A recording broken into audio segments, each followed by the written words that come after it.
Hello again. Now, our latest message series is looking at the emotions experienced by Jesus when he walked the earth 2,000 years ago. Last week we looked at dealing with hurt.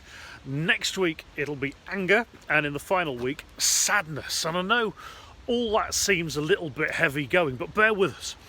We know Jesus experienced around 39 different emotions in the Bible. We know there are plenty of positive ones, uplifting ones that we could look at, like happiness, for example. How often did he experience happiness and joy? But in reality, how often at the moment are you likely to have someone come up to you and ask, "Excuse me, Christian person, can you tell me how to deal with this emotion of happiness? I don't know what to do." I guarantee you're more likely to find yourself chatting, probably at a distance, with someone who's feeling a little shaken by this new world that we're facing together. And anxiety, as Craig will examine shortly, is one of those emotions that is certainly prevalent at the moment, and it's one we're unlikely, let's be honest, to completely solve in the next hour. But having faith in God and what we read in the Bible should help to point us in the right direction when it comes to making a start.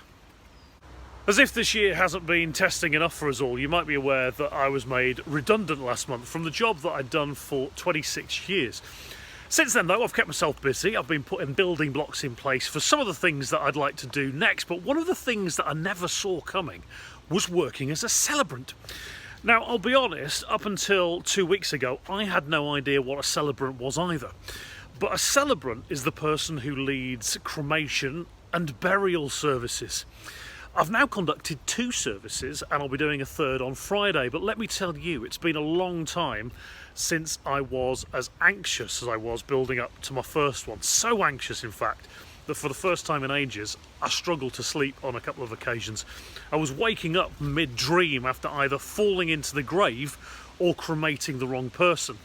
Now, is that the devil chipping away, saying, you're not good enough, Chris, you can't do that. You're not good enough to comfort people. You're on one of the saddest days of their lives. You don't have any sympathy for anyone. So how did I overcome that anxiety? How did I finally get a decent night's sleep? Well, without even realising I was doing it, I was doing the 3 things, 1, 2, 3, that Craig Rochelle will encourage us to do in his sermon this morning. And that's coming up right after this.